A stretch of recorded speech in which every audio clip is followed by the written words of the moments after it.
देखो question number 4 है, कह रहा प्रूफ, हमें प्रूफ करना है। आपके सामने लिखा भी है क्वेश्चन, क्या प्रूफ करना है। कह रहा प्रूफ 1/√3 इज इरेशनल। कह रहा प्रूफ करो कि 1/√3 जो इरेशनल। देखो हम ऐसे सवालों के लिए हम पता क्या कर लेते हैं, अपने मन से ही यहाँ पर कुछ ना करो, आप सीधे सॉल्व डाल दो, ठीक। और सॉल्व डाल के आप क्या करो, इसको 1/√3, देखो हम अपने मन से कर सकते हैं, यहाँ पर हमें लिखने की जरूरत नहीं है। √3 मल्टीपल √3 के जब आप मल्टीपल करा देंगे तो यहाँ से निकल के आएगा √3 अपॉन √3 क्या हो जाता है 3, ठीक। तो यहाँ पे आप ये लिख सकते हो, या तो ये लिख सकते हो आप 1/3 √3, ठीक। अब ये आपका फाइनल आ गया, ठीक है ना, ये आपका आंसर आ गया। तो यहाँ से लिख लोगे लेट 1/3 √3 इज रेशनल। क्या मान लिया, यहाँ पर रेशनल है, ठीक है ना। अब लिखोगे यहाँ पर एंड 1/3 इज रेशनल, है ना, और √3/√3 मतलब 3 इज रेशनल, ठीक भाई, रेशनल है। अब यहां से आप लिखोगे देन। अब देखो देन का मतलब यहां समझ जाओ आप कि अब हम करने वाले हैं इसमें कारस्तानी। क्या कारस्तानी करने वाले हैं, ये लिखा है पूरा, आपको लिख के बताते हैं पहले। √3/3, ठीक, मल्टीपल 3, ठीक। तो यहाँ पे हमने क्या किया, 3 का मल्टीपल कराया, तो भाई लिख दो यहाँ पर क्या कराया, सिंस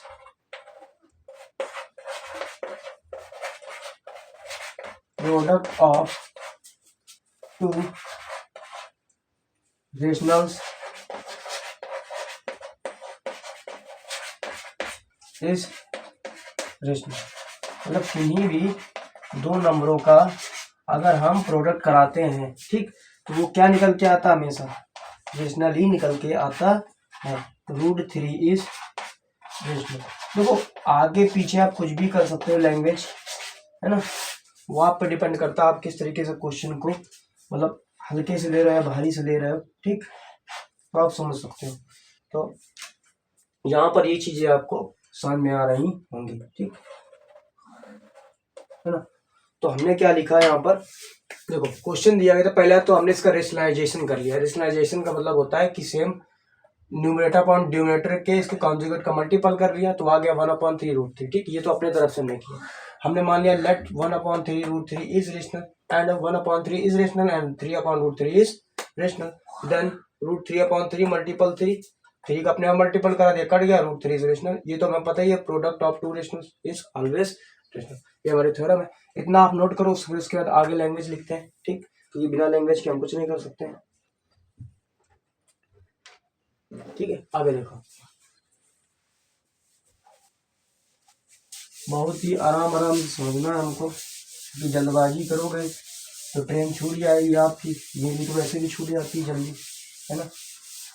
अब यहाँ से आया √3 इज रेशनल, ठीक, लिखोगे दिस, भाई भाई अपनी language, this contradict the fact that √3 is irrational। ये क्या निकल के आया, irrational, ठीक। लिखोगे the Contra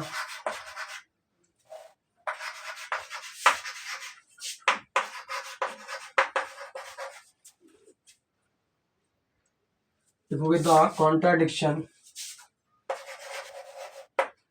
arises by assuming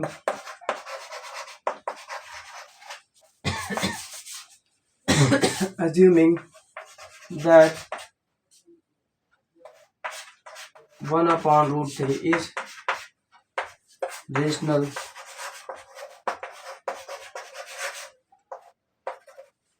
ठीक।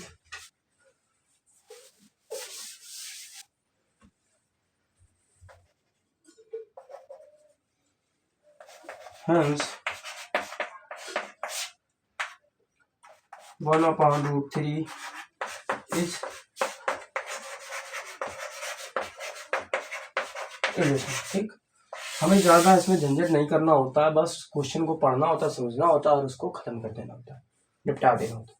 देखो बहुत सारे आपको चैनल में यूट्यूब पे मतलब बहुत सारे वीडियो मिल जाएंगे रेशनल के, लेकिन एक ही बार समझाते हैं, लेकिन मैं यहाँ पे पूरे क्वेश्चन आपको एक बहू मतलब आपको समझा रहा हूँ। ठीक है, तो ये क्वेश्चन नंबर 4 था, this contradict the fact the √3 is irrational and the contradiction का मतलब होता है, इसका मतलब होता है विरोधाभास। ठीक, इसका मतलब होता है विरोधाभास। अराइजेस बाय अज्यूमिंग, जो हमने माना था क्या 1/√3 इज इरेशनल, तो हमने लिख दिया हेंस 1/√3 इज इरेशनल, बस खत्म। क्वेश्चन नंबर 4 हो गया। उसके बाद क्वेश्चन नंबर 5 पे चलते हैं। ठीक है,